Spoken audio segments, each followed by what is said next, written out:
त्यो कुनै आर्बिट्रेसनमा बेला सुरु हुन्छ भने जहिले पनि यो भनिरहेर अब तपाईँ आएकै हाम्रो 7-3 वर्ष तिहार पछाडि सुरु हुन्छ तपाईले नबनोस् भन्न खोज्नु भयो नगर भने छिटो गर्नु पर्यो त्यहाँ खुलाउनु पर्यो तिहार छिटै सकाइदिनु गर्नु पर्यो हाम्रो चाहिँ महानगरपालिकाको भवन तिहार पछाडि सुरु हुन्छ त्यो कुनै आर्बिट्रेसनमा बेला सुरु हुन्छ भने जहिले पनि यो भनिरहेर अब तपाईँ आएकै हाम्रो 7-3 वर्ष तिहार पछाडि सुरु हुन्छ हिजोभन्दा पनि गरेन यसले गर्दाखेरि आश्वासन भएन के सबै बोर्डको साथीहरूले मेरो यो असहमति छ यसमा यो हाम्रो महानगरपालिकाको पैसा यो के अरे भगवान्को प्रसाद हो र जसलाई पनि बाँधेर हिँड्ने लुटेको झन् फुफुको सरादी भने जस्तो यो मेरो असहमति छ यसमा प्रस्ताव निर्णयार्थ पेश गर्न चाहन्छु प्रस्ताव नम्बर 2 पनि राख्नु होला प्रस्ताव नम्बर 2 मा महानगर अस्पतालको लागि जग्गाको भाडा सम्बन्धमा छ यो काठमाडौँ महानगरपालिका 26 वटा स्थित नेपाल स्काउटको जग्गा भाडामा लिने सम्बन्धमा यो जानकारीको लागि प्रमुखज्यूले 26 नम्बर वडा कार्यालयको अध्यक्षलाई यसको अधिकार प्रत्यार्जन गर्नुभएको छ त्यो भाडा सम्झौता हुन बाँकी नै छ स्काउटको कार्यकारिणी समितिले महानगरपालिकालाई भाडामा दिनको लागि सैद्धान्तिक सहमति दिइसकेको छ त्यो भाडा सम्झौता गर्नको लागि यो जानकारी कार्यपालिकाको लागि जानकारीको लागि पेश गर्न चाहन्छु हुँदैन मेरो असहमति अर्को हो हाम्रो महानगरपालिका आफै बनाउन सकेको छैन महानगरपालिका यसरी चाहिँ भाडा लिएर दिनका दिन भाडा दिएर तिरेर बस्नु पर्नेछ हाम्रो महानगरपालिका बनाउनु भनेर यत्रो वर्ष लागिसकेको छ बनाइरहेको छ बनाएको ठाउँमा पनि तपाईँले चाहिँ उता हेर्नु भएको छैन हामी कहाँ बस्ने कुराको छैन दिनका दिन यो अर्काको के अरे महानगरपालिकाको जनताको पैसा उठाएर भाडा तिरेर बस्ने हो र भने पहिले त हाम्रो महानगरपालिका बनाउनु पर्यो महानगरपालिका सँगसँगै अहिले नहर प्रहरी राखेको छ नहर प्रहरी कुन अवस्थामा बसिरहेछ नहर प्रहरीलाई चाहिँ ब्यारेक चाहिन्छ कि चाहिँदैन घर छ कि चाहिने त्यतातिर नगइकन हामीले चाहिँ यो खाली काल्पनिक कुरा गरेर अहिले चाहिँ यो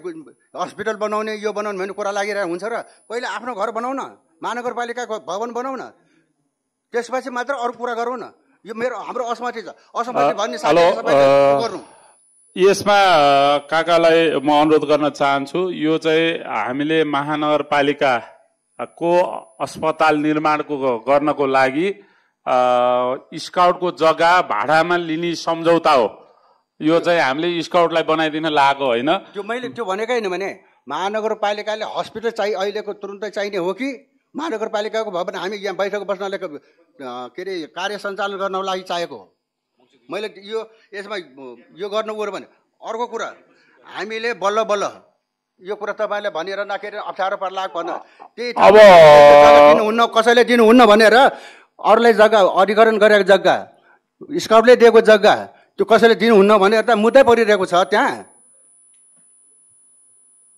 अहिले त हामीले सम्झौता गरेर किन गर्नु पर्यो भने त्यो सबै बुझ्नु पर्यो पहिले त महानगरपालिकाको भवन बनाऊ हाम्रो चाहिँ महानगरपालिकाको भवन तिहार पछाडि सुरु हुन्छ त्यो आर्बिट्रेसनमा कुनै बेला सुरु हुन्छ भने जहिले पनि यो भनिरहेर अब तपाईँ आएकै हाम्रो 7-3 वर्ष तिहार पछाडि सुरु हुन्छ हिजोभन्दा पनि गरेन यसले गर्दाखेरि आश्वासन भएन के अब त्यहाँ फेरि बनाउँदाखेरि सबै सामान ठेकदारले राखेको छ ठेकदारले भने अनुसार अरूले भने अनुसार उसले क्षतिपूर्ति माग्यो भने हाम्रो भन्न खोज्नु भयो कि नहोस् भन्न खोज्नु भयो के भन्न खोज्नु भयो तिहार पछाडि सुरु हुन्छ भनिसकेपछि त्यसमा अब त्यो आश्वासन होइन क्या यो भनिसकेपछि हुने आश्वासन पाएन के तपाईँले नबनोस् भन्न खोज्नु भयो नगर भने छिटो गर्नु पर्यो त्यहाँ खुलाउनु पर्यो तिहार छिटै सकाइदिनु पर्यो काम गराउनु पर्यो 10 दिनको तिहार मैले आज कसरी सकाइदिनु त त्यो गरेन भनेदेखि तपाईँ जिम्मा लिनु आजभन्दा 2 वर्ष अगाडि तपाईँले जिम्मा लिनुभएको थियो आजै सकाउनु मिल्छ तिहार आजै होइन भने सुरुवात गर्नु पर्यो नि ए ल ठिक छ तिहारलाई चाँडो सकिनु भन्छु म हस् प्रस्ताव नम्बर 3 मा रहेको राष्ट्रिय सभा सञ्चालन निर्देशिका विधायन समिति राख्नु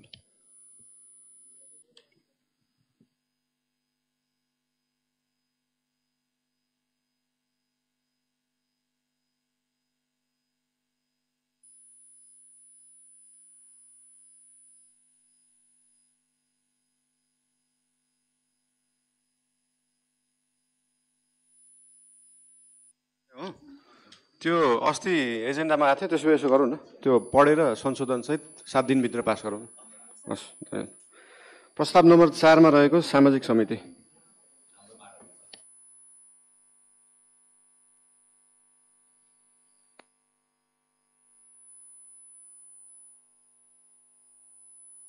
प्रमुखज्यू, उपप्रमुखज्यू, प्रमुख प्रशासकीय अधिकृतज्यू, कार्यपालिका सदस्यज्यूहरू, विभागीय प्रमुखज्यूहरू, प्रस्ताव नम्बर 4 का सम्बन्धमा काठमाडौँ महानगरपालिकाका बाल कल्याण अधिकारी श्री शान्ता पहाडीज्यूले चाहिँ स्वास्थ्य प्रतिकूलताका कारण जनाई उक्त जिम्मेवारीबाट हटाइ पाऊँ भनेर निवेदन पेश गर्नुभएको हुँदा बालबालिका सम्बन्धी ऐन 2075 को दफा 61, त्यसै गरी नियमावली 78 को 81 बमोजिम प्रत्येक स्थानीय तहमा एकजना बाल कल्याण अधिकारी रहने व्यवस्था छ। तसर्थ बाल कल्याणसँग सम्बन्धित विभिन्न कार्यहरू, त्यसै गरी बाल संरक्षणका कार्यहरू, महानगर बाल अधिकार समितिका कार्यहरू लगायतका कार्यहरू गर्नको लागि अधिकृत स्तर 7औं शाखा अधिकृत श्री बिन्ता शर्मालाई बाल कल्याण अधिकारी तोक्ने निर्णय अनुमोदनका लागि पेश गर्दछु। प्रस्ताव पेश गर्न चाहन्छु। प्रस्ताव नम्बर 5 को पनि राख्नु होला। प्रस्ताव नम्बर 5 का सम्बन्धमा स्थानीय सरकार सञ्चालन ऐन 2074 को दफा 11 को 3 ज 2 ले स्थानीय सरकारलाई प्राविधिक शिक्षा तथा व्यावसायिक तालिमको योजना तर्जुमा, सञ्चालन, अनुमति, अनुगमन, मूल्याङ्कन र नियमन गर्ने पाउने अधिकार दिएको छ। सोका लागि काठमाडौँ महानगरपालिकाको सिप तथा तालिम परिषद स्थापना र सञ्चालन सम्बन्धी कार्यविधि ऐन 2082 को तर्जुमाका लागि कार्यपालिकाबाट सैद्धान्तिक सहमतिका लागि पेश गर्छु। प्रस्ताव पेश गर्न चाहन्छु। प्रस्ताव नम्बर 6 मा रहेको वडा नम्बर 5 स्थित टंगाल व्यावसायिक भवन सम्बन्धी वातावरण समितिलाई राख्नु।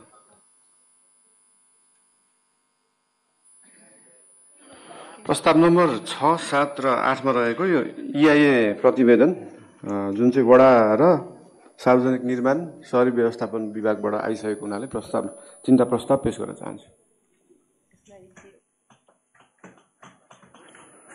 प्रस्ताव नम्बर 9 मा रहेको स्वास्थ्य समितिलाई राख्न अनुरोध छ।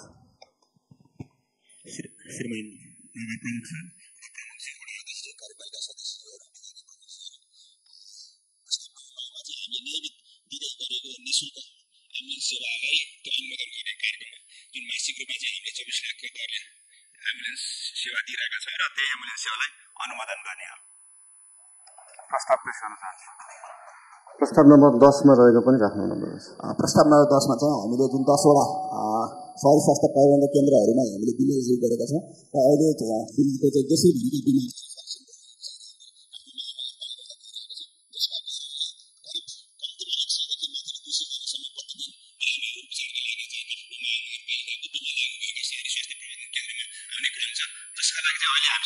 मौजूदा दरबन्दीमा लगभग भएको हुँदा 13 नगरसभाबाट स्थगित मौजूदा दरबन्दीमा थप गर्नका लागि चाहिँ प्रत्येक शहरी बिमा लागू भएका शहरी स्वास्थ्य प्रबन्धन केन्द्रमा एउटामा एकजना डाक्टर, एकजना ल्याबको र एउटा कार्यालय सहयोगी थप गर्नका लागि त्यसको लागि मैले अनुमोदनको लागि प्रस्ताव गर्न चाहन्छु।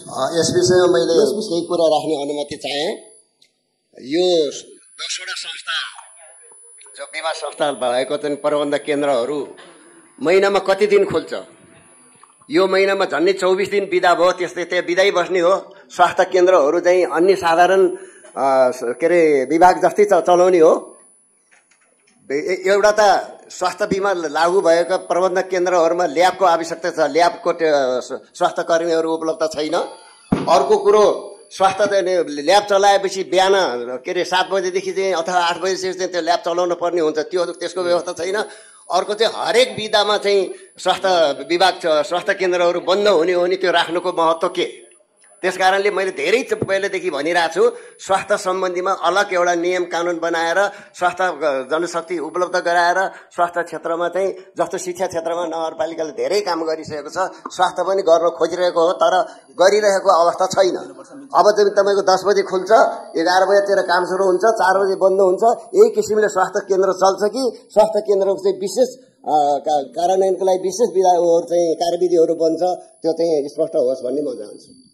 अर्को एउटा कुरा मलाई के लाग्यो, यो स्वास्थ्य बिमामा जस्तो हामीले स्वास्थ्य बिमा गरेको दिनदेखि लागू हुने हो कि अथवा त्यसको 2-3 महिनापछि मात्रै?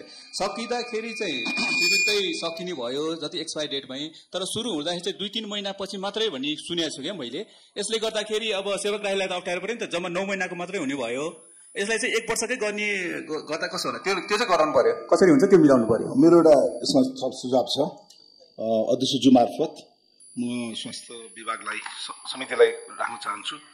यो सुरुवात हुन पनि सुरुवातमा अलिकति गाह्रो, अब सुरुवात भइसकेको छ। पहिला हाम्रो स्वास्थ्य प्रबन्धन केन्द्र सम्पूर्ण निःशुल्क थियो, हामीले लेखा के राख्नु पर्दैन थियो। हामी आउने ग्राहकलाई सिधै सेवा दिन सक्थ्यौँ। अब हामीले केही शुल्कहरू लिने गरेका छौँ, त्यसको हिसाब किताब राख्नुपर्ने, पैसा जम्मा गर्नुपर्ने पनि छ। एउटा चाहिँ के भने एक द्वार प्रणाली नै होला, सबै आम्दानी हामी यहाँ केन्द्रमा पठाउँछौँ, खर्च गर्न पनि कार्यविधिहरू स्पष्ट छैन र पैसा उठाउने कुरामा पनि ल्याब टेक्निसियनले या चाहिँ डक्टरले रसिद काट्नुपर्ने अवस्था छ। त्यसको लागि लेखा सम्बन्धी या चाहिँ प्रशासन सम्बन्धी रकम सङ्कलन सबै कुराहरू सम्पादन गर्न सक्ने एउटा लेखा अधिकृत या चाहिँ एउटा चाहिँ व्यवस्थित त्यो चाहिँ आर्थिक गतिविधि गर्नको लागि एउटा व्यवस्थित कर्मचारी चाहिँ नितान्त आवश्यक छ। त्यो चाहिँ यहाँ छुटेको देखेँ, त्यो थप्नुको लागि म अनुरोध गर्न चाहन्छु। हस्, म धन्यवाद छ। म अघि हाम्रो वडा नम्बर 30 को अध्यक्षज्यूले उठाउनु भएको कुरामा वास्तवमा हामीले अहिलेसम्म सार्वजनिक बिदाका दिनहरूमा चाहिँ नियमित कार्यालय सरकारी कार्यालय बिदा हुँदाखेरि बिदा हुने क्रम छ र यसलाई चाहिँ अब बिदाका दिनमा पनि खोल्ने र बिहान 8 बजेदेखि खोल्ने प्रबन्ध गर्दैछौँ। यसका लागि केही कर्मचारीहरूलाई बिदाका दिनमा आएको बापत केही थप इन्सेन्टिभ अथवा बिहान 8 बजेदेखि आएर आफ्नो स्वास्थ्य स्वास्थ्य प्रबन्ध केन्द्र सञ्चालन गरे बापत केही थप इन्सेन्टिभहरू अब थप प्रोत्साहन भत्ता दिनुपर्ने हुन्छ। त्यसको लागि चाहिँ म नीतिगत रूपमा आगामी बैठकमा पेश गर्नेछु। दोस्रो, जुन वडा नम्बर 7 को अध्यक्षज्यूले उठाउनु भएको विषयमा वास्तवमा अब हामीले राजस्वहरू उठाएका छौँ र केही थोरै राजस्व चाहिँ एउटा हाम्रो जनस्वास्थ्य ऐन 2080ले पनि आधारभूत सेवा बाहेक अन्य सेवामा राजस्व लिने हाम्रो ऐनमै पास भएको व्यवस्था गर्दा थोरै राजस्व सुरु गरेका छौँ र त्यो राजस्व लिनका लागि एकजना आवश्यक लेखाको कर्मचारी राजस्वसँग समन्वय गरेर हामी कसरी दरबन्दी सिर्जना गर्न सकिन्छ त्यो हामी प्रशासन राजस्वसँग समन्वय गर्छौँ। र बिमाको विषयमा चाहिँ मैले यसमा ठ्याक्कै थपेँ, सफाई कर्मीको पनि व्यवस्था तपाईँले गर्नुभएको छ, त्यो पठाएको छैन। त्यो पैसा वडाले पठाउने भन्ने कुरा सुन्छु म। सफाई कर्मी यति आवश्यक छ। सफा चाहिँ त्यत्रो हाम्रो 3 तल्ले भवन छ, सफाई दैनिक गर्नुपर्छ, टोयलेटदेखि सबै कुरा, त्यो पनि सफाई कर्मीको पनि व्यवस्था हुनुपर्छ यसमा। हस्, धन्यवाद छ। मैले एउटा कुरा मैले राखिहालेँ, यो सहरी स्वास्थ्य प्रबन्धन केन्द्रका सन्दर्भमा सबैभन्दा ठुलो कुरो चाहिँ त्यहाँ चाहिँ प्याथोलोजी चाहिँ रेगुलेसन चाहिँ राम्रोसँग हुनु पर्यो र त्यहाँ पठाइएको रिएजेन्टहरू पनि एकदम कम पठाउने गरेका छ भन्ने कुरा पनि हाम्रो कुरामा आएको छ हैन। ती रिएजेन्टहरू चाहिँ कम भएको कारणले गर्दाखेरि चाहिँ हामीले सुलभ रूपमा चाहिँ उहाँहरूलाई हामीले काम गर्न सकिरहेका छैनौँ भन्ने जुन गुनासोहरू आएको छ त्यहाँ प्याथोलोजीको सम्बन्धमा र उनीहरूको जुन किसिमको तपाईँले अहिले 8 बजे भन्नुभएको छ त्यो सराहनीय कार्य छ, त्यसलाई चाहिँ अब अगाडि बढाइदिनु होला र त्यहाँ भएका सबै कर्मचारीहरू चाहिँ नियमित ढङ्गले चाहिँ जनतालाई चाहिँ सेवा ग्राहीहरूलाई चाहिँ सेवा प्रदान गर्ने खालको इन्भाइरोमेन्ट चाहिँ वातावरण चाहिँ क्रिएट गरिदिनु होला भन्ने कुरा चाहिँ अनुरोध गर्न चाहेँ मैले पनि। धन्यवाद छ। मैले भर्खरै बिमाको कुरा भन्नुभएको थियो। बिमा चाहिँ हाम्रो बिमा बोर्डमा हामीले जस्तो यहाँ बिमा दर्ता सहयोगीबाट बिमा गरिसकेपछि बिमाको 3 महिनामा चाहिँ मात्रै उनीहरूले चाहिँ एउटा फेज सकिन्छ। जस्तो हामीले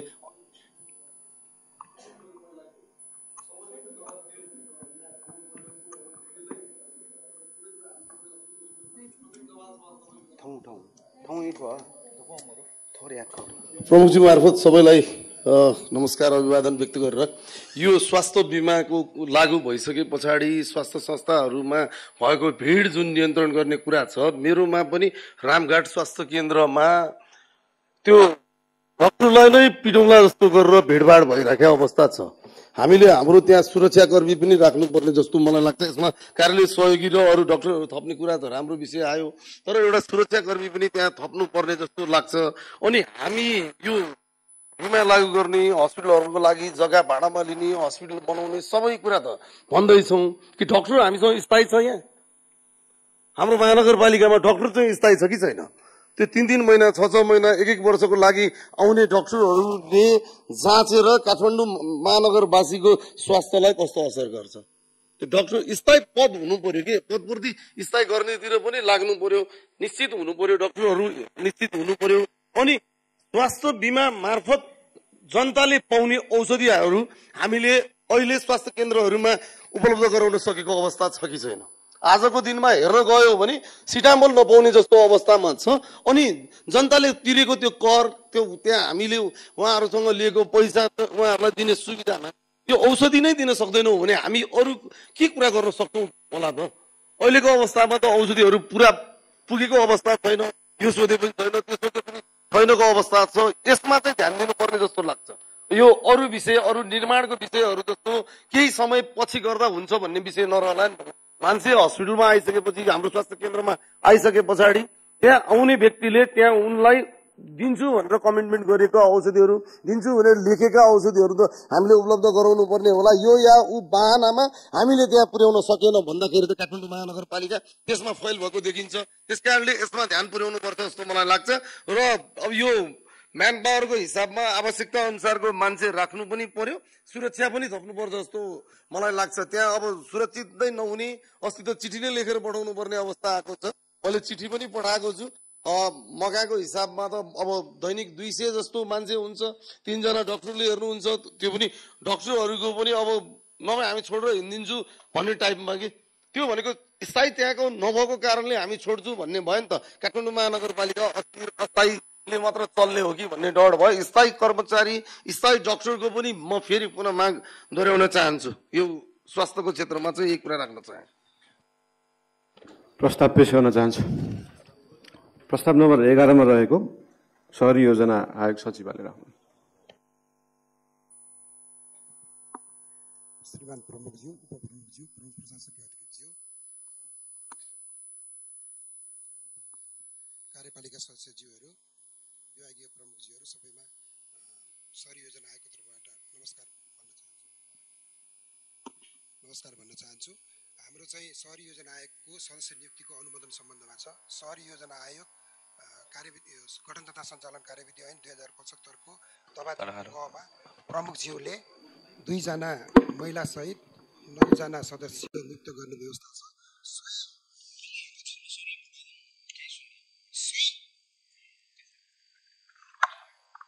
सोही ऐन बमोजिम प्रमुखज्यू स्तरीय निर्णयबाट 529 बाट सुमन 529 बाट सुरज साक्य र 628 बाट सुमन प्रधानको सदस्यमा नियुक्ति भएको छ। र सोही ऐनको दफा 3-5 बमोजिम उपदफा 5 बमोजिम 60 दिनभित्र कार्यपालिका बैठकबाट अनुमोदन गर्ने व्यवस्था बमोजिम अनुमोदनको लागि यो एजेन्डा पेश भएको छ। प्रस्ताव पेश गर्न चाहन्छु। यसमा एउटा मेरो क्वेरी चाहिँ छ। शहरी योजना आयोगको गठन नियुक्ति पनि भएकोमा अनुमोदन गर्न त हामी गर्छौँ, तर त्यहाँ उपाध्यक्ष छ कि छैन?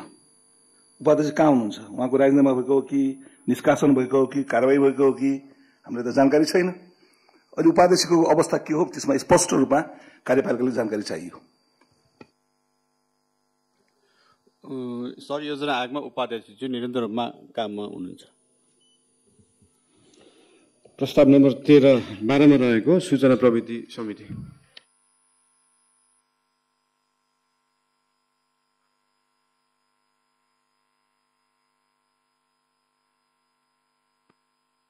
श्रीमान प्रमुखज्यू, उपप्रमुखज्यू, कार्यपालिका सदस्यज्यूहरू, कर्मचारी मित्रहरू सबैमा नमस्कार। यो सूचना प्रविधि समिति अन्तर्गत रहेको सफ्टवेयर विकास तथा सञ्चालन केन्द्र स्थापनाको लागि आवश्यक जनशक्तिको व्यवस्थापन गर्ने भन्ने चाहिँ निर्णय अनुमोदनको लागि प्रस्ताव पेश गर्न लागेको हो। वास्तवमा के छ त भन्दाखेरि यो काठमाडौँ महानगरपालिकाभित्र अहिलेसम्म जति पनि सफ्टवेयरहरू बन्छ कुनै निकायबाट कुनै कम्पनीबाट सफ्टवेयर बनाएका हुन्छन् र हामीले त्यही सफ्टवेयरहरू सञ्चालन गरेको अवस्था रहिरहेको अवस्था हुँदै रहेछ र त्यसलाई चाहिँ वर्षपछि फेरि त्यसलाई चाहिँ एनुअल फेरि उनीहरूसँग चाहिँ कन्ट्याक्टहरू गर्नुपर्ने रहेछ र जसको कारणले गर्दाखेरि हामी समयमा तिनीहरूसँग त्यो कन्ट्याक्टहरू गरिएन भने त्यो सफ्टवेयरहरू सञ्चालन नहुने। अनि एउटै विभागमा चाहिँ 2-3टा चाहिँ हाम्रो सफ्टवेयरहरू पनि सञ्चालन भइरहेको अवस्था अहिले विद्यमान रहेको अवस्था रहेछ।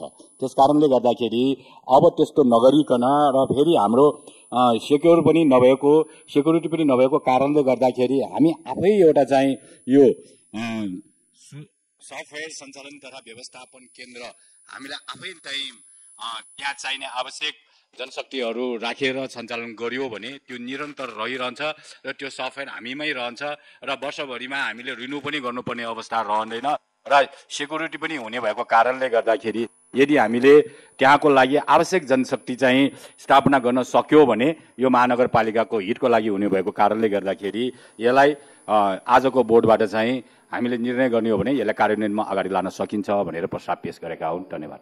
प्रस्ताव पेश गर्न चाहन्छु। प्रस्ताव नम्बर 13 मा रहेको पूर्वाधार विकास समिति।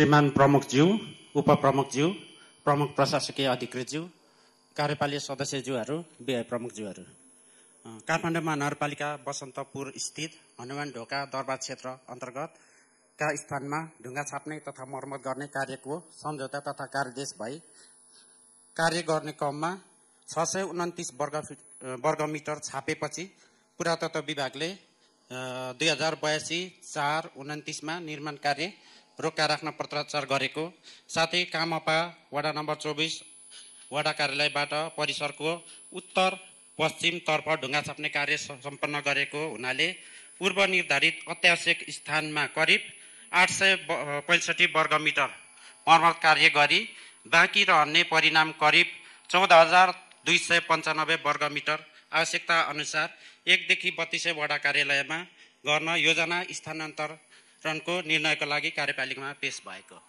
धन्यवाद। यसमा चाहिँ यो बसन्तपुर डबली पर्छ कि पर्दैन होला? बसन्तपुर डबली पर्छ, त्यसमा अत्यावश्यक मेन्टेनेन्स मात्रै गर्नुपर्छ। त्यो कार्य हुन्छ कि हुँदैन? त्यो चाहिँ मेन्टेनेन्सको कार्य हुन्छ। यसमा चाहिँ पुरातत्व विभागले चाहिँ हामीलाई आधुनिक निर्माण कार्य सामग्री प्रयोग गरेर नगर्नु भनेर निर्माण रोक्का गर्न चाहिँ पत्राचार गरेकोले मर्मत कार्य मात्र हुन्छ। प्रस्ताव पेश गर्न चाहन्छु। प्रस्ताव नम्बर 14 मा रहेको सुशासन समिति।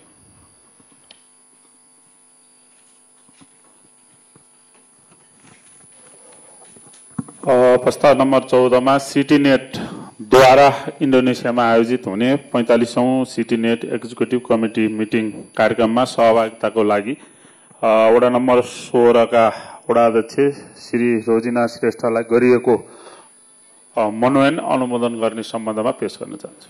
प्रस्ताव पेश गर्न चाहन्छु। प्रस्ताव नम्बर 15 विविधमा रहेको क स्वास्थ्य विभागलाई राख्नु।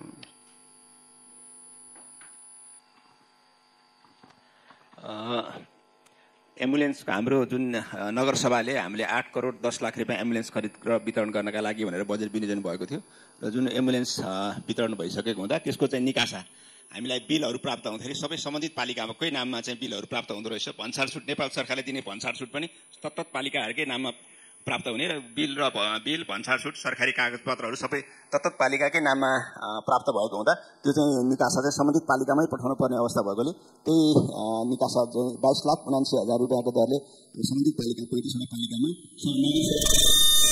नगरसभाबाट विनियोजन भएको रकम सम्बन्धित पालिकामा पठाउनको लागि अनुरोध गरेको छु। यो चाहिँ है यो कहिले पारित भएको कुनै बेला निर्णय भइरहेको कतिवटा हो चालु अब 8 करोड 10 लाख रुपियाँ चालु वर्ष गरेर कुन वर्षको बनाए? अहिले 82-83 कै शीर्षकको बजेटको। अनि त्यो बोर्डमा अहिलेसम्म आएको छैन त? नगरसभाबाट आएको छ। यसरी होइन भने महानगरपालिकाको पैसा जहाँ मन लाग्यो त्यही खर्च गर्ने अनि महानगरपालिकाले गरेको कि बालेनले गरेको त्यो पनि हुनु पर्यो। अहिले त प्रचार प्रचारमा के आयो भने बालेनले यो गर्यो भन्यो भने मैले फेसबुकमा बालेनले होइन महानगरपालिकाको मेयर बालेनले गरेको भनेको छु। त्यो हाम्रो मिडियाले पनि सच्याउने हाम्रो मेयर साहबले पनि के अरे भनिदिनु पर्यो के महानगरपालिकाको पैसा दिने अनि बालेनले दियो भनेर कुरा गरिन्छ। त्यसैमा मैले के लेख्दैछु भने यो महानगरवासीले तिरेको करले महानगरपालिकाले दिएको तपाईँको मिडियालाई भनिदिनु पर्यो भने के काठमाडौँ महानगरपालिकाको मेयर बाल्नेले गरेको हुनु पर्यो के बाल्नेले भनेर हुन्छ र भने भने तपाईँलाई त्यस्तो। प्रस्ताव नम्बर 15 विविध खमा रहेको यन्त्र तथा उपकरण महाशाखामा कार्यरत प्राविधिक तथा अन्य कर्मचारीलाई एप्रोन सुविधा बापत उपलब्ध गराउँदै आएको रकम वृद्धि गरी वार्षिक 8,000 उपलब्ध गराउने सम्बन्धमा पेश गर्न चाहन्छु। केही छ अरू? विविधमा 1-2 छ। विविधमा एउटा दुईटा छ। प्रमुखज्यू उपप्रमुखज्यू कार्य सम्पूर्णलाई नमस्कार। यो अहिले जुन हाम्रो महानगरपालिकामा अर्थ मन्त्रालयबाट चिठी आएपछि जुन यो अलिकता यो हामीले उपभोक्ताबाट गर्नुपर्ने कामहरू हैन यो कामहरू चाहिँ नि जुन यो कार्यकारीज्यूलाई मैले राख्न चाहे यो जुन तपाईको 1 करोड भन्दा के रे उपभोक्ताबाट गर्ने कामहरू चाहिँ नि यसलाई पूर्ण रूपमा कुन चुन गर्न हुने कुन गर्न नहुने यसमा चाहिँ नि प्रस्ताइदिन अनुरोध गर्छु। अहिले जुन ओडामा चाहिँ नि सफ्टवेयरहरू बन्द भएर सबै यो चेक काट्ने कामहरू पूर्ण रूपमा बन्द भएको छ। यो विगत 2 दिनदेखि 2 दिन 3 दिन भयो। यो मैले यो जुन सम्बन्धित प्रशासनमा हुने कामहरूको कारणले गर्दाखेरि यो दुईटै प्रशासनले चाहिँ यसलाई सबै यो एउटा मात्रै ओडा होइन काठमाडौँ महानगरपालिका भित्रमा रहेको आन्तरिक स्रोतबाट चाहिँ नि 10 लाख भन्दा माथिको उपभोक्ता समितिबाट गर्न पाउने नपाउने त्यसलाई स्पष्ट पार्दिन चाहिँ नि मैले कार्यकारीज्यूलाई भनि र अर्को यो सफ्टवेयर रोकेर विगत 2-3 देखि ओडामा कुनै पनि चेक काटेको छैन। सफ्टवेयर यो नभएको कारणले यसले चाहिँ नि धेरै नै मान्छेलाई यो आइरहेको तिहारमा चाहिँ नि जुन मान्छेहरूको चाहिँ नि विभिन्न उसमा गतिविधिलाई चाहिँ नि पूर्ण रूपमा रोकेको छ। यसलाई के कारणले हो, के हुन्छ, कहिलेदेखि हुन्छ, यसलाई प्रश्न पार्दिन विनम्र अनुरोध गर्दछु। म एउटा विधिमा के कुरा राख्न चाहन्छु अध्यक्षज्यू। हिजो मार्फत मानव बैठक हुँदाखेरि मलाई दुःख लागेको छ। देशमा यत्रो परिवर्तनको अवस्थामा हामीले घटना सबै थाहा छ, हामी खुसी साथ बसिरहेका छैनौँ। तैपनि यहाँ कुनै एजेन्डा न त्यत्रो आन्दोलनबाट चाहिँ स्वर्गीय हुने व्यक्तिहरूको लागि श्रद्धाञ्जलीको एजेन्डादेखि कुनै ध्यान आकर्षणदेखि यत्रो विध्वंसको लागि विरोधदेखि यसमा कुनै पनि एजेन्डा नआएकोमा मलाई दुःख लागेको छ। एउटा कुरा। अर्को कुरा, पारदर्शिताको कुरा हामी गरेका छौँ। आज यो प्रत्यक्ष प्रसारण भइरहेको छ, तर योभन्दा अघिल्लो बैठकको माइनट मैले माग गरेको थिएँ। प्रत्येक मिटिङमा त्यो अघिल्लो बैठक के निर्णय भएको कुराहरू हामीले थाहा पाउनुपर्छ। के चाहिँ प्रमाणित भयो त्यो पत्र आज हामी अगाडि हुनुपर्छ। सही भएको भए हामी समर्थन गर्छौँ, यदि त्यहाँ गलत लेखेको छ भने हामी सुधार्छौँ। त्यो प्रक्रिया बैठक प्रणालीले भन्छ, त्यो आज पनि हुन सकेन। र यहाँ विभिन्न समितिको मार्फत यहाँ चाहिँ एजेन्डा आएको छ, तर समितिको संयोजकलाई थाहा छ कि छैन थाहा छैन, विभाग प्रमुखले बोलिरहेको छ। त्यो प्रक्रिया ठिक कि बेठिक हो। समितिको संयोजकहरूले त्यहाँ चाहिँ त्यो विषयमा आफ्नो राय राख्ने र त्यहाँ भएको निर्णय यहाँ प्रस्तुत गर्ने हो। र अस्पताल निर्माण गर्ने कुरा चाहिँ सुशासनबाट आउँछ। शिक्षा स्वास्थ्य समितिले त्यो प्रस्ताव पास गरेको हो कि होइन, उहाँहरूको अनुमति छ कि छैन, त्यो कुरा पनि यहाँ देखिएन। तर बैठक प्रणाली र यहाँको प्रशासनप्रति मेरो प्रश्न चिन्ह छ। धेरै कुराहरू छैन। अब यो परिपत्र पनि हिजो मात्र आइपुगेको छ। कति दिन अगाडि पर्ने पनि नियममा म भन्छु हिजो मात्र पनि मेरो हातमा परेको छैन अहिलेसम्म। हामीले कार्यक्रम त आयो, तर 2 दिन अगाडि आउनुपर्ने नियम छ। त्यो चाहिँ टेक्स्ट पनि हिजो मात्र भएको छ। त्यसकारण यो कुराहरूमा हामी कति गम्भीरताका साथ बैठक सञ्चालन गर्छौँ र बैठकमा भएको निर्णय प्रत्येक मिटिङको निर्णय चाहिँ प्रमाणीकरण हामीले यो अघिल्लो बैठकको चाहिँ तत्काल अहिले हामीले थाहा पाउनुपर्छ। र यस अवस्थामा हाम्रो काठमाडौँ महानगरपालिका जति पनि सबै काठमाडौँ नेपालकै राजधानी भएकोले यहाँ धेरै ध्वंस परिवर्तन भयो। कति क्षेत्रमा के भयो यसले चाहिँ कसको चाहिँ छानबिनको लागि हामीले के गर्यौँ र त्यो मात्रै अहिले सुरक्षा निकाय एकदमै मृत्यु अवस्थामा छ र भवनहरू निर्माण भइरहेछ। पुरानो जति पनि प्रहरी कार्यालय भवन भएको नक्सा पास भएको छ कि छैन, र अहिले फेरि पुनर्निर्माण हुन त्यही ठाउँमा आवश्यक हुन सक्छ कि सक्दैन। र अहिले जसरी चन्दा उठाएर व्यापारीहरूलाई आतंकित गरिरहेको छ, सबैलाई चाहिँ चन्दा उठाउने वातावरण प्रहरीले चाहिँ माग गरिरहेको छ, जनताले दियो भने खुसी भइरहेका छौँ। तर हामीले एम्बुलेन्स सबै नेपालभरि बाँड्न सक्छौँ भने हाम्रो सुरक्षा निकायलाई पुनर्निर्माण गर्न हामीले किन नसक्ने? 50 करोड या 1 अरब लागे पनि हामीले गर्नुपर्छ। हाम्रो जनताको हाम्रो सम्पत्तिको सुरक्षा गर्नुपर्ने छ। त्यसकारण काठमाडौँ महानगरपालिकाको बोर्डमा त्यो कुराहरू आउनु पर्थ्यो। प्रहरी निकाय होस् या महानगरी प्रहरी बल होस्, सबै लुकेर भाग्यो, आर्मी पनि भाग्यो। तर यो निकायलाई चाहिँ कसरी सुसूचित गर्ने? त्यो पुलमा चाहिँ एउटा बुथ बनाएर चाहिँ 2 जना प्रहरी राखेर सुरक्षा हुन्छ, त्यो नियमित, त्यो राम्रो हो कि होइन? यस प्रहरीलाई चाहिँ विदेशमा हामीले नेपालमा त्यो भइसकेको थियो, मेट्रो पुलिसले गरिसकेको थियो।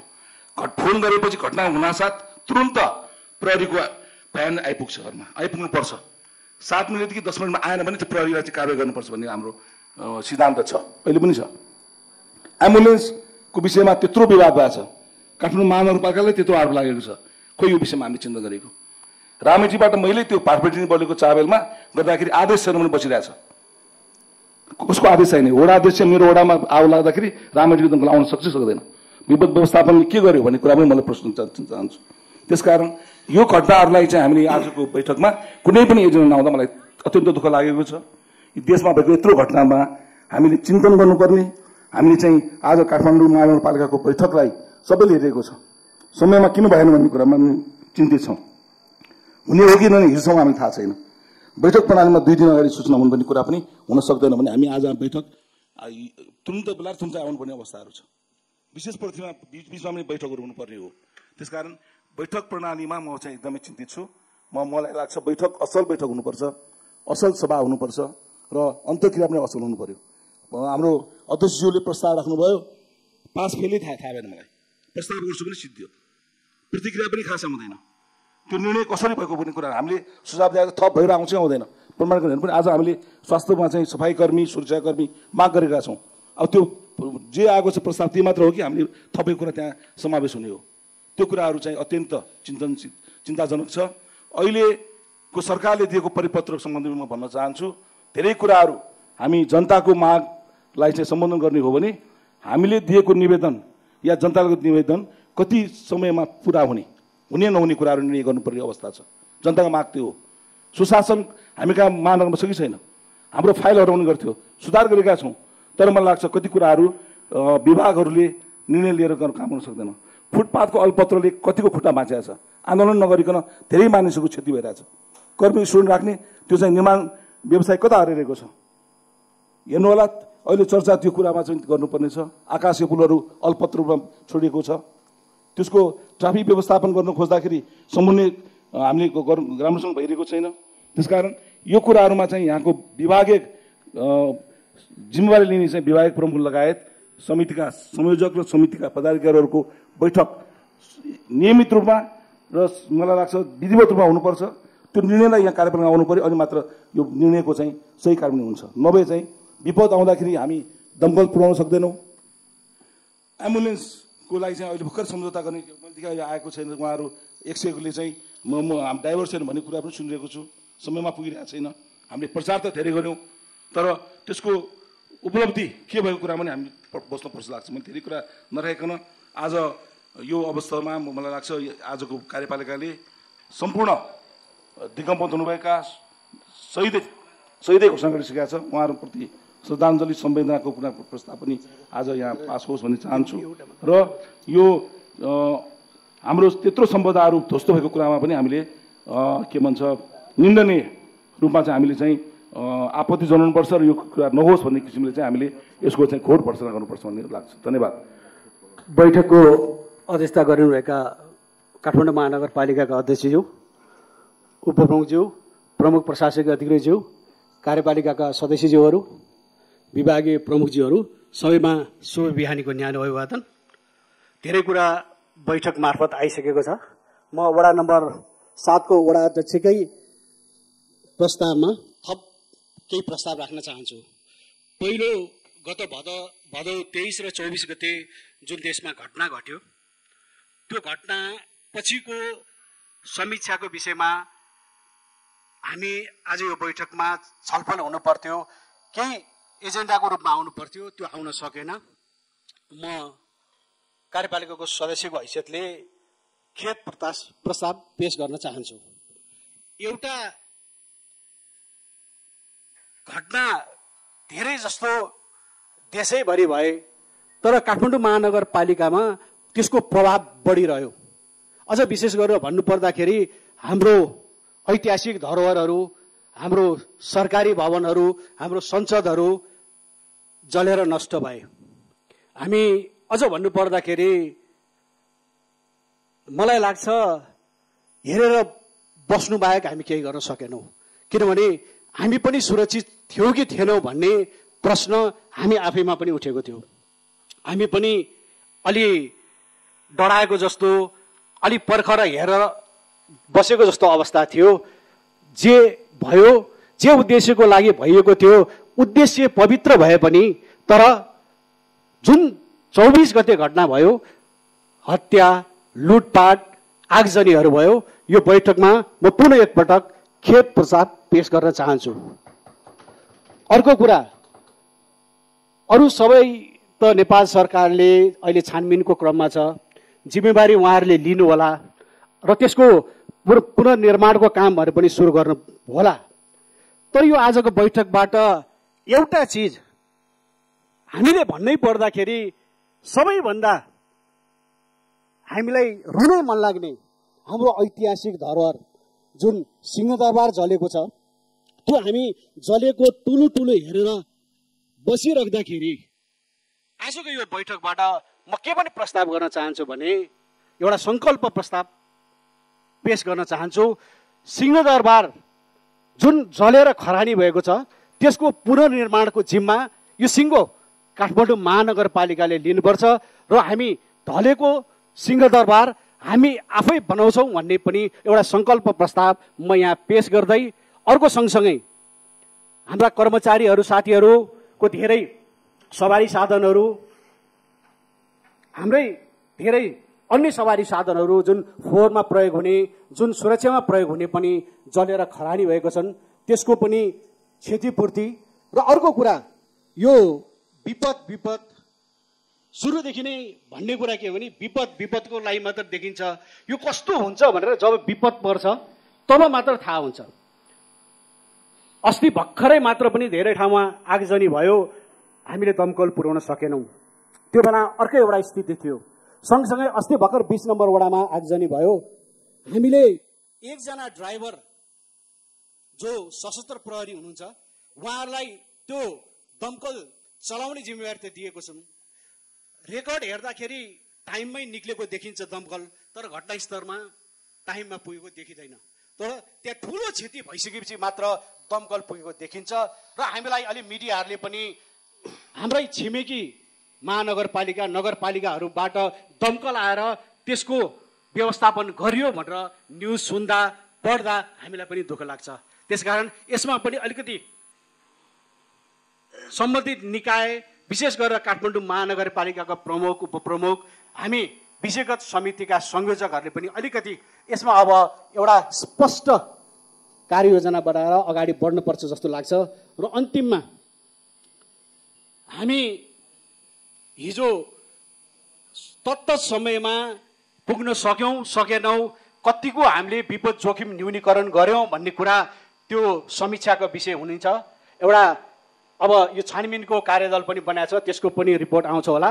तर हामी अहिले सबैभन्दा टार्गेट भनेको विषय जनप्रतिनिधिहरू भएका छौँ।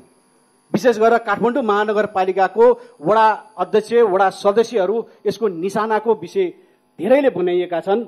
म यो सम्मानित बैठकमा कर्मचारीहरू वडामा काम गर्न त्यति मन गर्न हुँदैन, किनभने हामीलाई स्पष्ट तपाईँको नीति आएको छैन, कार्यविधि बनेको छैन, के कस्तो हुने अन्यल छ। जनतामा गयो, जनता खोइ त तपाईँहरूले हामीलाई गरेको कमिटमेन्ट पुरा गर्न हुँदैन भनेर हामीलाई प्रत्येक दिन जस्तो वडामा आएर डेलिगेसन आएर के गर्नु भएको यस्तो, खोइ त विकास निर्माणको कामहरू किन रोकिएको भनेर भनिरहनु भएको छ।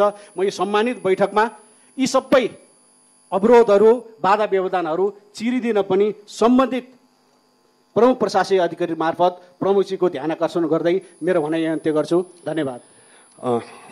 म 2 शब्द राख्न चाहन्छु।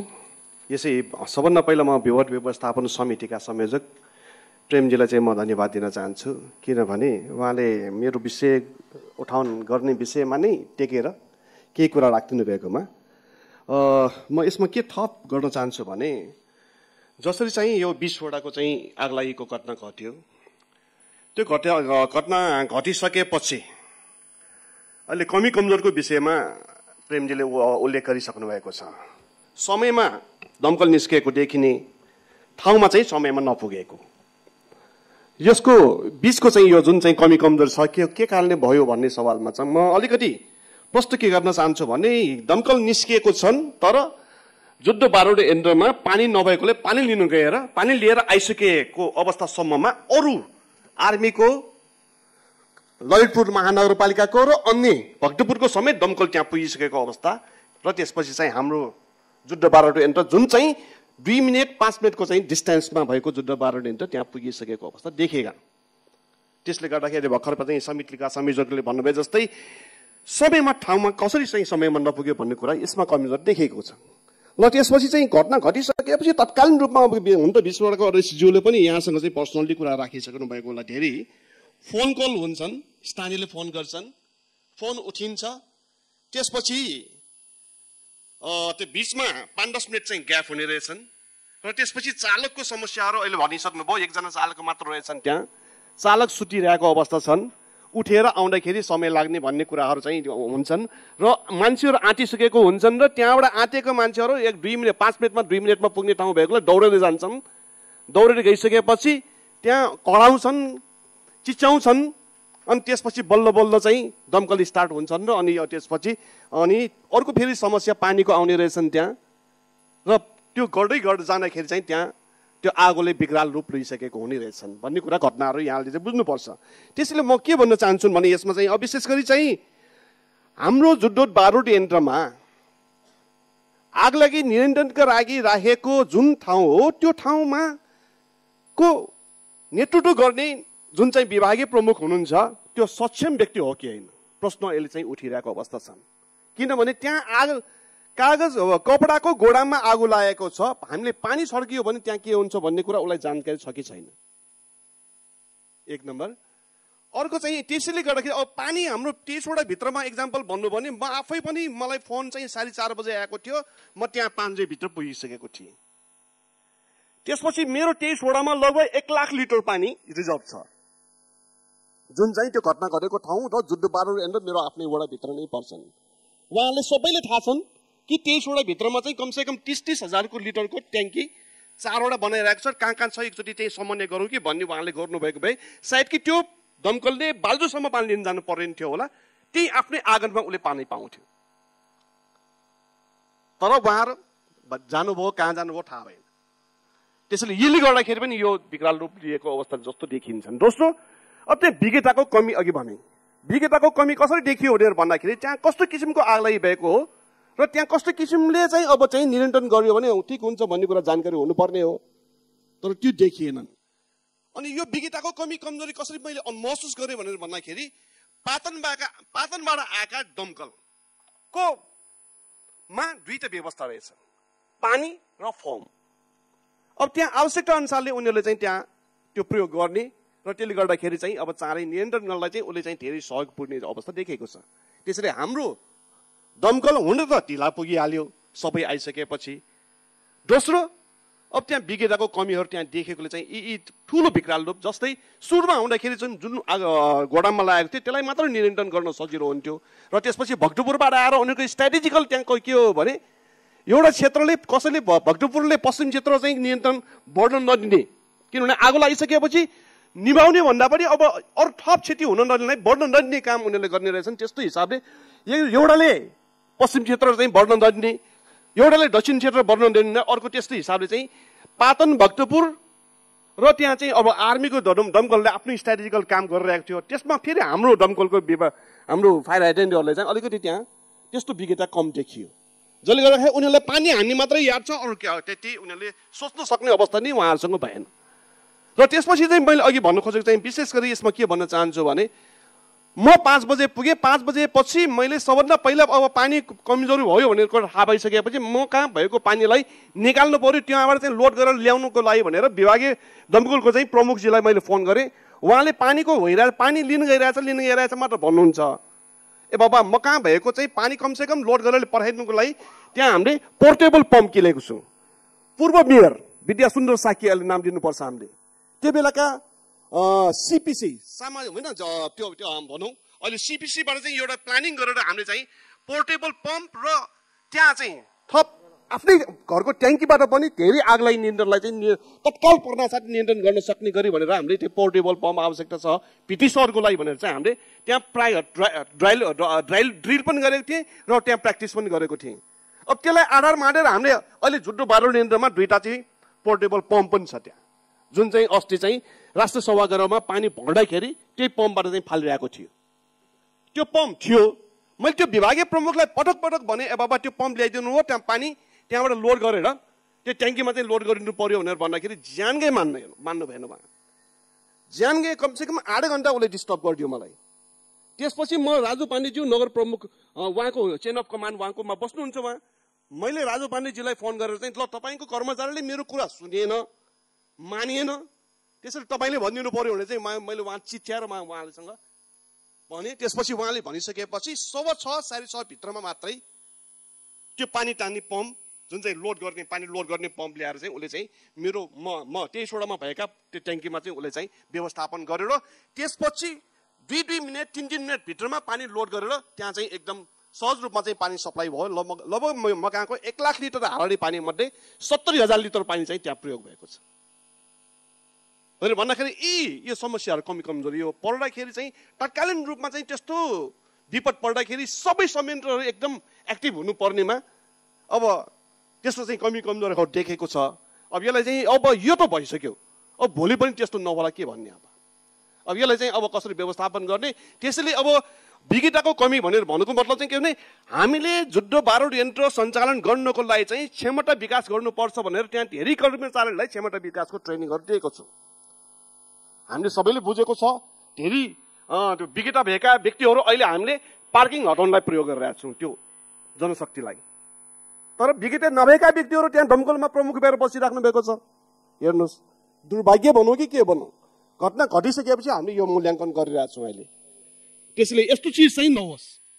हामीले जति विज्ञता हासिल गर्नको लागि देश विदेशमा चाहिँ हामीले प्र्याक्टिकलको लागि पठाएको छौँ, अध्ययनको लागि पठाएको छौँ, ट्रेनिङको लागि पठाएको छौँ, त्यस्तो जनशक्तिहरूलाई त्यस्तो ठाउँमा नेतृत्वमा राख्नुपर्छ भन्छु म चाहिँ। अहिले यो म प्रस्ताव पनि राख्न चाहन्छु। त्यसैले यी कामहरू फेरि त्यस्तो चाहिँ दुर्घटना हुँदाखेरि नहुने गरी हामीले कसरी चाहिँ सूक्ष्म रूपमा चाहिँ व्यवस्थापन गर्ने त्यसमा ध्यान दिन म प्रमुखजीलाई चाहिँ अनुरोध गर्छु। र दोस्रो चाहिँ अहिले त्यही क्षेत्रभित्र चाहिँ अर्को एउटा विषय चाहिँ अलि विवादको कुराहरू आएको छन् जुन चाहिँ अस्ति निवर्तमान कुमारीको घर आफू चाहिँ अब रिटायर भइसकेपछि गइसकेपछि उसलाई चाहिँ ऊ जानखेरि चाहिँ आवश्यक हुने अलिकति चाहिँ कमसेकम 20 मिटर जतिको क्षेत्रलाई चाहिँ त्यो सामान लग्नको लागि लोड अनलोडको लागि चाहिँ गाडीको पर्मिसन मागेको रहेछन्। म अलिकति नबुझिरहेको म त्यही क्षेत्रको 19, 20, 23, 24 भनेर हामीले बोर्डार्थ मात्र दिएको पनि थाहा भयो के भनेर भन्दाखेरि त्यहाँ जसरी विश्व सम्पदा सूची क्षेत्रभित्रमा कुनै पनि किसिमको सवारी साधन प्रवेश गर्न पाउँदैन भनेर हामीले नियम बनाएको छौँ। त्यो अनुसारले बाउन्ड्री पनि हामीले राखेका छौँ। तर विश्व सम्पदा सूची त 23वटाको मात्रै परिरहेको जस्तो देखेँ मैले। किनभने 23वटाको चाहिँ न्यू रोडबाट आउँदाखेरि पनि 23वटाकै बसोबासीलाई समस्या आउने, झोँसीबाट आउँदाखेरि पनि 23वटावासीलाई नै समस्या आउने, कुमारी घरकोलाई पनि 23वटावासीलाई नै समस्या आउने। अरू क्षेत्र 19, 20 र 24 पनि वडा पर्छन् तर उहाँको क्षेत्रमा निर्बाध रूपमा सवारी साधन सञ्चालन हुन्छ।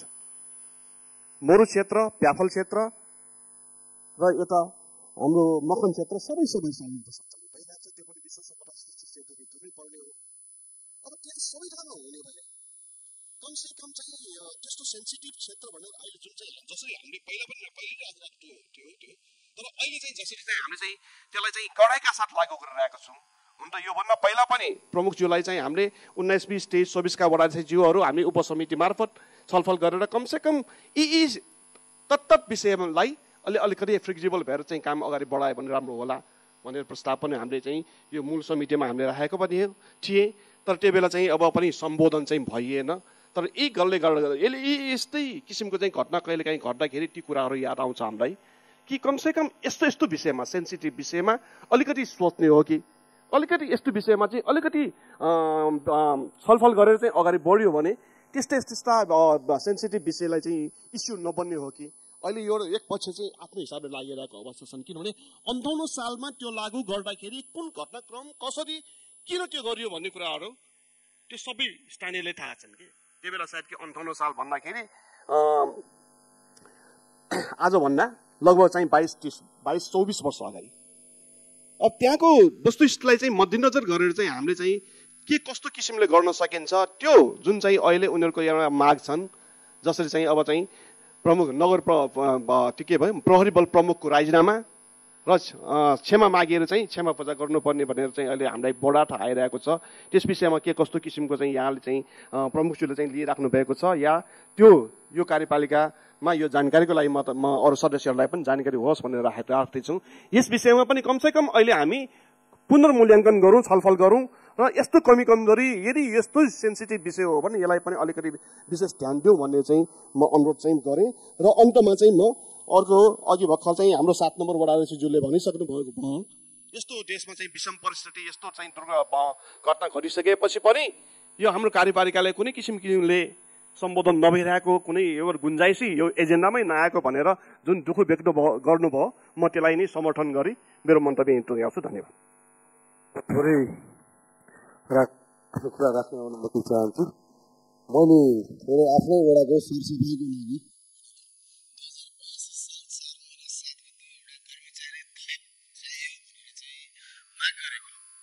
25 जना जति कर्मचारी दैनिक रूपमा काम गर्नको लागि विश्व सम्पदा क्षेत्रमा परेको वडा, भगवान पशुपतिनाथ गुहेश्वरी माता भएको ठाउँ सरसफाइ गर्नलाई गुहेश्वरीमा हामीले अहिले निर्वाचन पछाडि मान्छे पठाएर दैनिक रूपमा सरसफाइ गराउन सकेको अवस्था छैन। अनि एयरपोर्ट पर्छ, एयरपोर्टबाट तलको बाटोहरू पनि छैन, जम्मा 4-5 जना भन्दा मान्छे नभएको अवस्था छ। मैले अब हाम्रो प्रशासनमा पनि पठाएकै हो, यो कर्मचारीको अवस्था चाहिँ कहाँ पुग्यो, हाम्रो पत्रहरूको जवाब पनि नआउने, त्यो अवसर पनि त्यस्तो अगाडि नपुग्ने कुराहरूले अब हाम्रो कुराहरू कहाँ सुनवाई हुन्छ, के गर्ने, यो सरसफाइको विषय चाहिँ यो सफा नै गर्नु नपर्ने हो कि ठेकापट्टालाई मात्रै जिम्मा दिने, उनीहरूले नै मात्र गर्छ भन्ने हो कि, त्यसमा कुरा क्लियर हुनुपर्छ जस्तो मलाई लाग्छ। र मान्छे यता शीघ्र पठाउनको लागि आज पनि यो बैठकमा माग्नै पशुपति क्षेत्र विकास कोष भएको वडा मैले पहिलो बैठकमा सौदगढको दिनमा पनि बोलेको, 2टा सरकार जस्तो भएर बसेको छ त्यो क्षेत्र। पशुपति क्षेत्र विकास कोषलाई भगवान पशुपति नाथको मात्र व्यवस्थापनको जिम्मा दिने गरी अरू त्यहाँको व्यवस्थापनको जिम्मा संविधानले दिएको अधिकार अनुसार स्थानीय निकायले लिने गरी अगाडि बढाउनको लागि, त्यसमा पहल गरिदिनको लागि पनि म प्रमुखज्यूलाई अनुरोध गर्न चाहन्छु। भने सँगै हिजो मात्र सार्वजनिक जग्गा संरक्षणको विषयमा प्रमुखज्यूको फेसबुक वाल सामाजिक सञ्जालमा आएको कुरा जस्तै रामबहादुर रावल आयोगमा परेको जग्गाहरू जुन नेपाल सरकारको सार्वजनिक प्रति भनेर भनेको जग्गाहरूमा पनि पशुपति क्षेत्र विकास कोषको विभिन्न गुटीहरूले मोही खडा गरेर त्यसमा चाहिँ तिरो बुझेर लिइराखेको धेरै कुराहरू देखिएको हुनाले त्यस कुरालाई रोक्नको लागि महानगर केन्द्रबाट नै पत्राचार भयो भने अझ राम्रो हुन्छ र सार्वजनिक जग्गाहरू जोगाउनलाई मद्दत पुग्छ जस्तो मलाई लाग्छ। त्यहाँ धेरै कुराहरू पशुपतिले नै आफैले सार्वजनिक जग्गा चाहिँ गुठीको भन्दै 42 साल पछाडि 42 साल अगाडि जुन 21 सालको नापीमा चाहिँ सार्वजनिक प्रति भनेर लेखेको जग्गाहरूलाई नै उसले तिरो बुझेर लिइराखेको छ। यो कुरालाई पनि रोकिदिनको लागि पनि अनुरोध गर्न चाहे भने अर्को एउटा यो अघि न 7 को अध्यक्षज्यूले पनि भनिसक्नु भएको विषय हो, यो सडक पेटी पुनर्निर्माण गर्ने नाममा केही नभएको ब्लकहरूलाई निकालेर यो 6-7 महिना भन्दा बढी भइसक्यो, यो बाटोमा लथालिङ्ग पार्ने काम कहिले काम सम्पन्न हुन्छ? यो गाली वडामा बसेको कारणले, नजिकको भएको कारणले वडाको जनप्रतिनिधिले खानुपर्ने, अनि हाम्रो वडामा काम गरेको कुरा त्यो ठेकदारले हामीलाई भेट्दा पनि नभेट्ने, हामीलाई जानकारी पनि नदिने, यो कसले चलाइरहेको, यो कसरी चलिराखेको छ? कमसेकम वडामा भएको काम वडामा जानकारी त हुनुपर्ने होला नि त। हामीले विकासै गर्दा त नगर्नु भन्ने होला, राम्रो कुरा गर्दा त हामी पनि सघाउने होला केही कुरा त। त्यो कुरा चाहिँ तुरुन्त गर्नको लागि त्यो मठ मन्दिर अगाडिको पेटीहरू सबै भत्काइराखेको अवस्था छ, तर त्यहाँ पुनर्निर्माणको कुरा कहिले हुन्छ थाहा छैन। मैले विभागीय प्रमुखज्यूहरूलाई पनि जानकारी गराएको, तर पनि त्यहाँबाट मान्छे आएर हेरेकै 2 महिना हुन लागिसक्यो, फिल्डमा आएर हेर्न आएकै 2 महिना हुन लागिसक्यो। त्यो पशुपतिनाथ जाने वरपरको क्षेत्रमा पेटीहरू भत्काएको अवस्था छ, त्यो लथालिङ्गै अवस्था छ। त्यसै गरी बौद्ध टुसालबाट आउँदाखेरि गुहेश्वरी जोड्ने ठाउँनिर पनि पेटीहरू लथालिङ्ग अवस्था। भत्काउने चाँडो किन? बनाउने तयारी भइसकेपछि भत्कायो भने सहज हुन्छ जस्तो मलाई लाग्छ। त्यही अनुरोध गर्न चाहे। मैले विशेष गरी पशुपतिको विषयमा, सार्वजनिक जग्गाको विषयमा, सरसफाइको विषयमा र पशुपति अगाडि सार्वजनिक ठाउँमा फुटपाथमा पसल राखेर बसेर पसल व्यवस्थापन गर्नको लागि नगर प्रहरी प्रमुखलाई पनि मैले फिल्डमै लगेर देखाइसकेको अवस्था छ। त्यो 2-4 वटा पसल बाटोमा राखेको पसल हटाइदिनु पर्यो, यसलाई व्यवस्थित गर्नु पर्यो भन्दा आज कार्यपालिकामा बोल्न बाध्य हुनुपर्ने गरी हाम्रो नगर प्रहरीले त्यहाँ गर्न नसकेको हो कि नचाहेको हो कि पशुपतिलाई एउटा व्यवस्थित हुने गरी नै त्यहाँ प्रहरी राखेर दैनिक प्रहरी राखेर नै त्यो ठाउँलाई सफा व्यवस्थित बनाइदिनको लागि पनि अनुरोध गर्न चाहन्छु। धन्यवाद।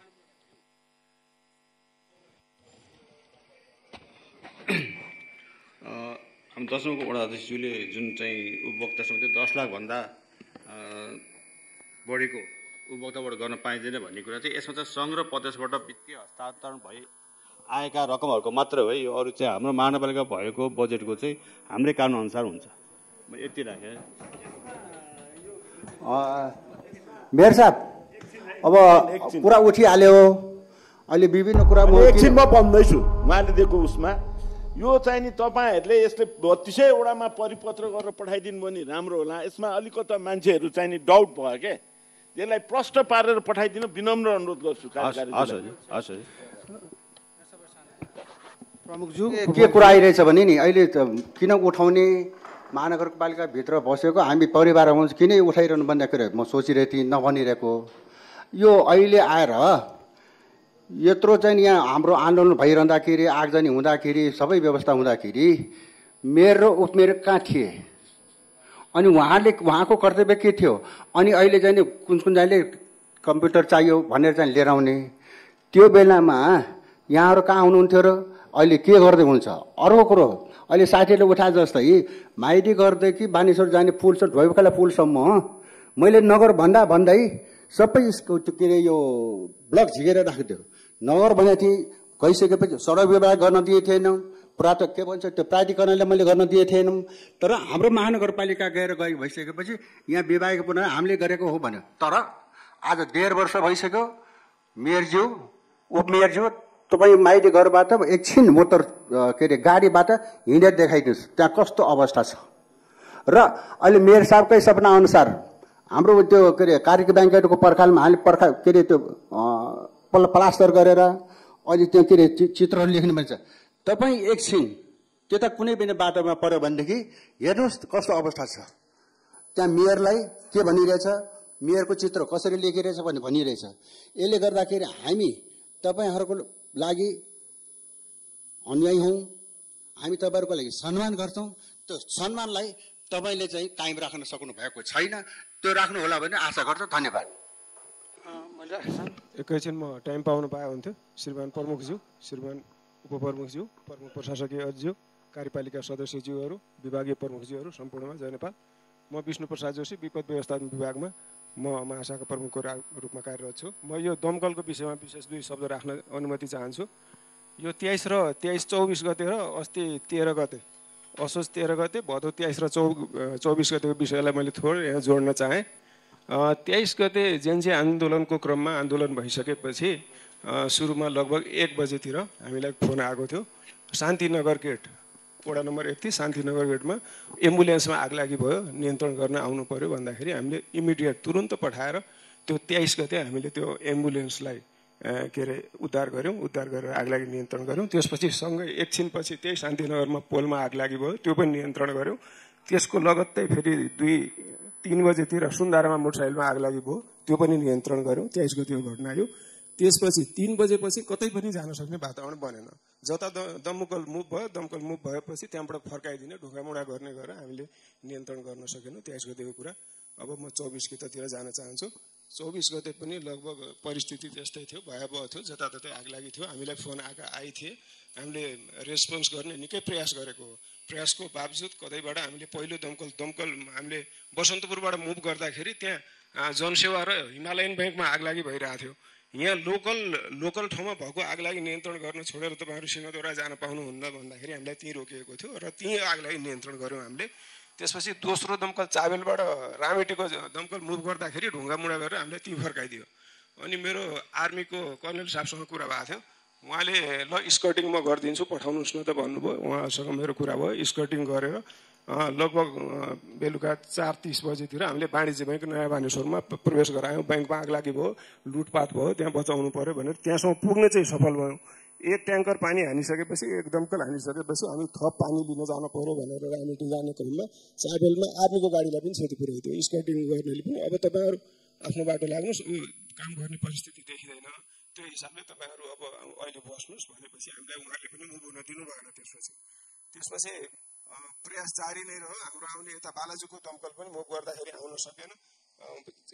यसका बावजुद हामीले केही गर्न नसकेपछि त्यसपछि लगभग अब निकाल्नै पर्छ भनेर 8:15 हामी सिंहदरबार प्रवेश गरेका छौँ। त्यो CCTV फुटेजहरू, हाम्रा भिडियोहरू थुप्रै हामीसँग भएका, नेपाल आर्मीसँग भएका सबै हामीले डेलिभर गरिसकेका छौँ, सम्बन्धित ठाउँमा पुर्याइसकेका छौँ। हामीले अथक प्रयास गरेकै हो र लगभग 2 दमकल हामीले सिंहदरबारमा हानिसकेपछि अन्यत्रबाट पनि त्यस्तै डिमान्ड आइरहेको थियो। दमकल हामीसँग जम्मा 5वटामा अब कता कता पुर्याउन पनि पहल पनि गरेको, जान नदिएको अवस्थाले गर्दाखेरि हाम्रो नियन्त्रण बाहिर गएकै हो। हामीले चाहँदै पनि नसकेको अवस्था हो। 25 गते बिहान, 24 गते सिंहदरबारमा गरिसकेपछि 25 गते बिहान सर्वोच्चमा दमकल पठाएको हो, जहाँ म आफै पनि गएको थिएँ। म गएको एकछिनपछि ललितपुरको आएको थियो, तर बजारमा ट्रोल भयो। ट्रोल हुँदाखेरि ललितपुरको आइपुग्यो भन्ने त्यो कुरा चाहिँ मिथ्या थियो। पहिलो दमकल हाम्रै गएको हो, हामी नै गएको हो। एउटा जनरल नियम के छ भने के अरे जुन ठाउँमा पनि आगलागी हुन्छ त्यो ठाउँको दमकलले पहिलो एटेम्प गर्छ। नसकेपछि आगलागीको भोल्युम ठुलो भएपछि, नियन्त्रण बाहिर गएपछि हामीले नै अर्को निकायलाई बल्ल बोलाउने हो अनि बल्ल अर्को जिल्लाको आउने हो। त्यो सिस्टम हुन्छ। त्यही किसिमले ललितपुरलाई पनि हामीले नै बोलाएको हो। 24 गते 25 गते बिहान गरिसकेपछि अन्यत्र जे जति हुन्छ सुचारू रूपले हामीले लगभग 57 ठाउँमा हामीले 57 पटक हामीले 23 र 24 गते हामीले 57 पटक एटेम्प गरेर हामीले आफूले स्रोत साधनले सकेसम्म हामीले गऱ्यौँ। एउटा हिल्टन होटलमा हाइराइज धेरै भएर माथि हार्न सकिएन, अन्यत्र सबै हामीले लगभग नियन्त्रणमा गरेको हो हाम्रो अथक प्रयासका बावजुद। अब म यसपछि अस्ति 13 गतेको भीमसेन थानको कुरा यसो कोट्याउन चाहन्छु। हामीलाई त्यहाँ आगलागी भयो भनेर एउटा गार्मेन्ट फ्याक्ट्रीमा स्टोरमा 4:40मा हामीलाई फोन आएको छ। 4:44मा हाम्रो दमकल मुभ भएको छ, पहिलो दमकल मुभ भएको छ। त्यो मुभ भइसकेपछि उसले आगलागी नियन्त्रण गर्दै थियो। त्यही क्रममा हामीले बालाजुबाट पनि हाम्रो आफूले थप बोलायौँ, त्यसपछि त्यसले पनि गर्यो। अनि यता बसन्तपुरकै अर्को तेस्रो दमकल हामीले 5:01मा पठाएको छौँ, जुन CCTV फुटेजबाट पनि अब यहाँ टाइममा पुगेन भनेर पटक कुराहरू आइरहे। ल के हो त, यिनीहरूले मिथ्याइ बोले हो कि भनेर हामीले CCTV फुटेज चेक गऱ्यौँ, त्यसबाट स्पष्ट देखिन्छ। 4:44मा मुभ भएको छ, अनि दोस्रो 4:50मा भएको छ, तेस्रो 5:01मा भएको छ। त्यहाँ बाइ द वे के भइदियो भने अब जताततै गल्ली सबै ठाउँमा दमकल बस्न नसक्ने, एकैचोटि 10वटा दमकल त्यहाँ मुभ गराएर पनि फेरि काममा डिस्टर्ब हुने भएको कारणले गर्दाखेरि 3टा बोलाइयो। अनि चौथोमा हामीले ललितपुरलाई फोन गरेको हो। ललितपुरलाई आगलागी अलि बढ्दै गयो, यो गार्मेन्टको कपडामा अलिकति प्रज्वलनशील पदार्थहरू पनि रहेछ, यसलाई चाहिँ अलिकति नियन्त्रण गर्नु पर्यो भने ललितपुरलाई हामीले नै बोलाएको। ललितपुरले उल्टो फेसबुकमा हालेर ट्रोल गरेछ। यसरी सुनियोजित रूपमा कतै लागेको पनि पाइयो। यसै गरी दमकलहरू टाइममा मुभ भएको छन्। स्रोत साधन अब जे जति छ त्यो हामीले सम्पूर्ण परिचालन गरेका छौँ। महत्त्वपूर्ण ठाउँमा हामी विभागीय प्रमुख, महाशाखा प्रमुख सबै हामी पनि पुगेका छौँ। ठुलो भोलमको आगलागी भएको स्थानहरूमा त्यस्तो अन्यत्र कुनै केही त्यस्ता नकारात्मक भावनाहरू हामीले नराखिकन हाम्रो आगलागी नियन्त्रणमा हामी दत्तचित्त भएर हामी अहोरात्र खटेको परिस्थिति छ। हाम्रा सुरक्षाकर्मीहरू, हाम्रा अग्नि नियन्त्रकहरू घाइते भएको अवस्था पनि छ। यसलाई यसरी सकारात्मक रूपमा अब सबैले बुझिदिनु हुन अनुरोध गर्दछु। धन्यवाद। यसमा 2-4वटा प्रश्न गर्न चाहन्छु म तपाईँसँग। प्रधान न्यायाधीशज्यूले अहिले जुन चाहिँ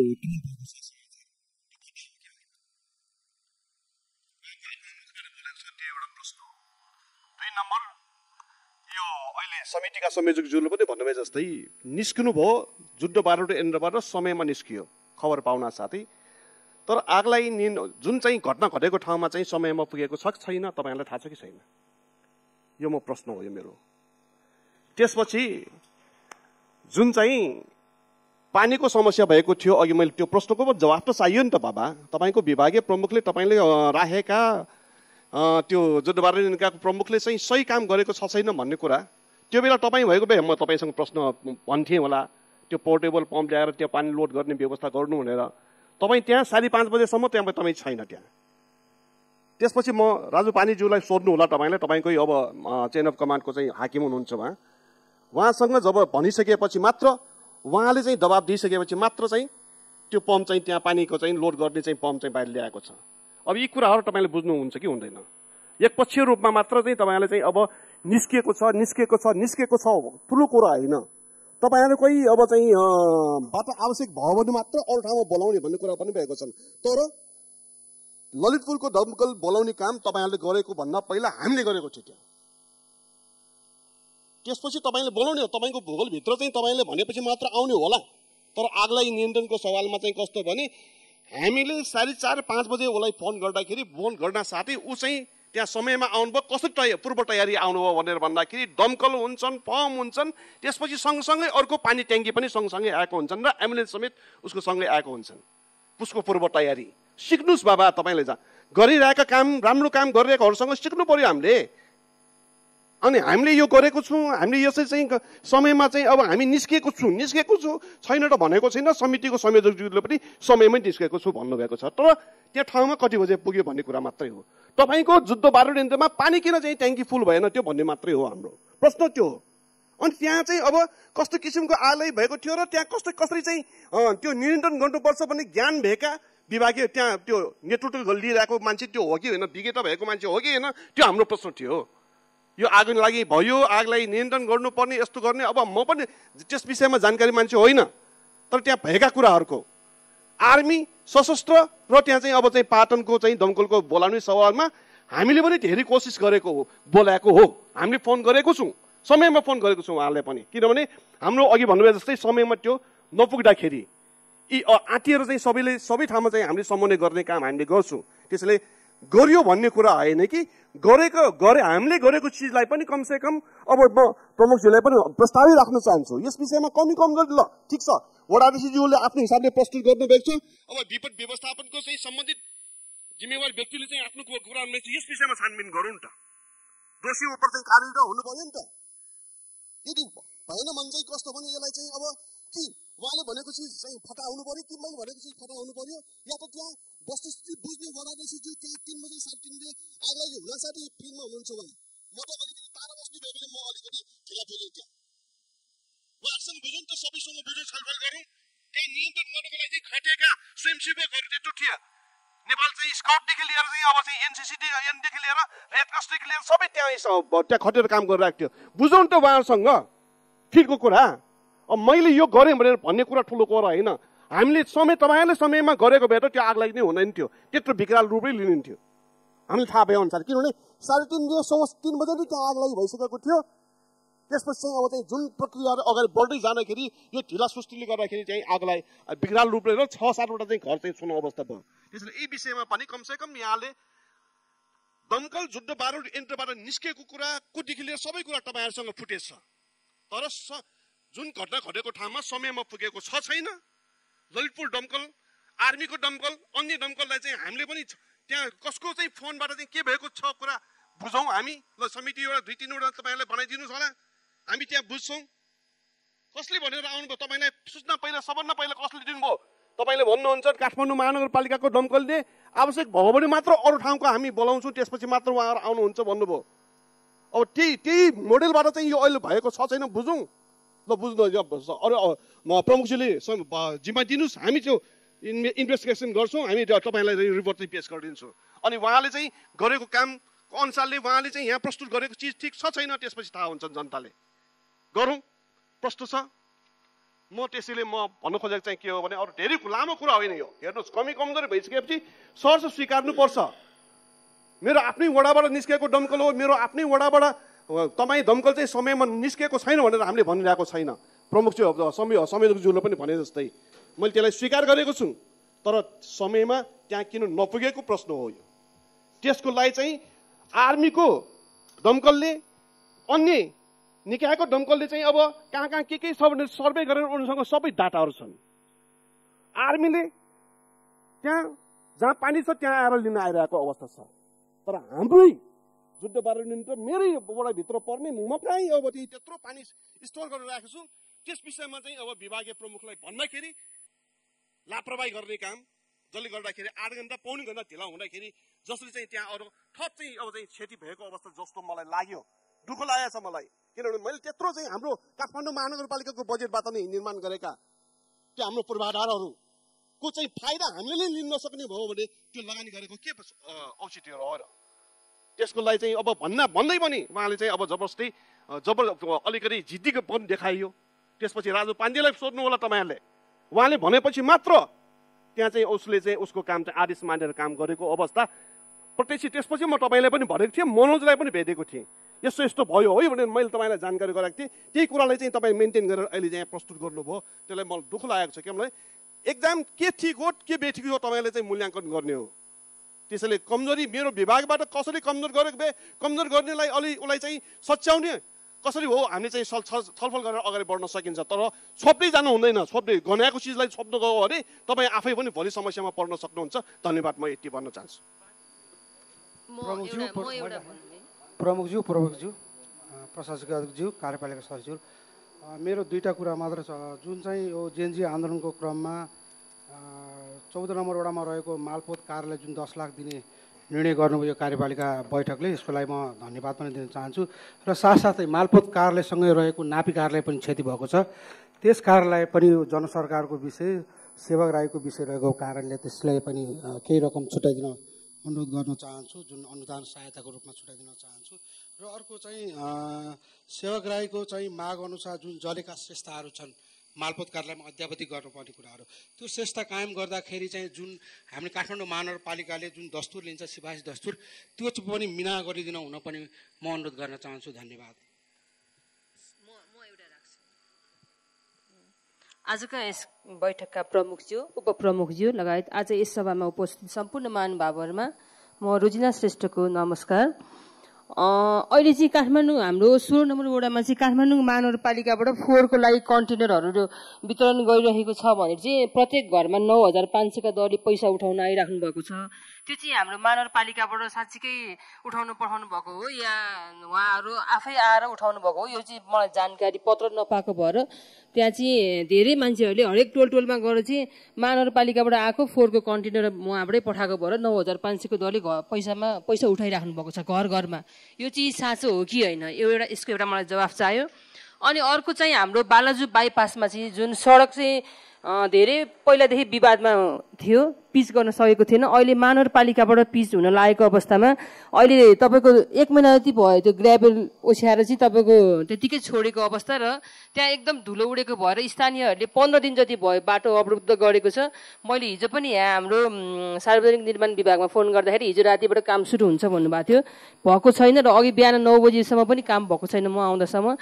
त्यही भएर त्यहाँ धेरैले दुःख पाएको भएर चाहिँ धुलो र धुवाँले गर्दाखेरि गाडी नै रोकेको भएको भएर माथि बाइपासबाट माछापोखरीबाट घुमेर आउँदाखेरि त्यहाँ धेरै जाम भएको भएर मलाई आज पनि बालाजुको इन्सपेक्टर साहबले यति फोन गर्नुभएको छ, बाटो जाम भयो तपाईँको कहिले पिच हुन्छ भनेर भनिराखेको। र स्थानीयहरू पनि धेरै वडामा आएर चाहिँ डेलिगेसनै दिइराख्नु भएको भएर त्यो बाटो चाहिँ चाँडै पिच गरिदिनुहोस् भन्ने म अनुरोध गर्दछु हाम्रो सार्वजनिक निर्माण विभागको सरहरूलाई पनि।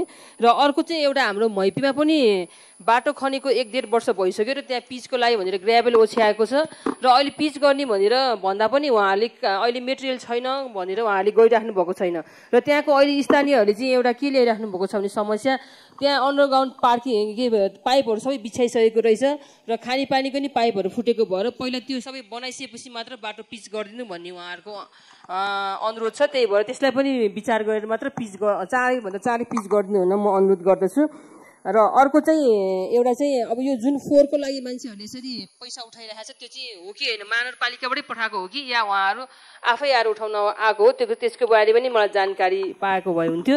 र एउटा चाहिँ अर्को फेरि हाम्रो धुलो रहित भनेर काठमाडौँ महानगरपालिकाबाट साइड चाहिँ हेर्न आउनुहुन्छ, मैले 7-8 चोटि देखाएर पठाइसकेँ तर काम भइरहेको छैन। अस्ति उहाँहरू दसैँभन्दा अगाडि आउनु भएको थियो, दसैँ अगाडि काम हुन्छ भन्नुभयो, अहिले फेरि दसैँ पछि भन्नुभयो, अब फेरि अहिले आएर तिहार पछि भन्नुभएको छ। अब फेरि उहाँहरूले अहिले बालाजु बाइपासमै तपाईँको पिच गर्नलाई सामान छैन भनिराख्नु भएको छ भने उहाँ धुलो रहितले फेरि कहिले तिहार पछि पनि पिच होला जस्तो त्यहाँ काम होला जस्तो लागेन।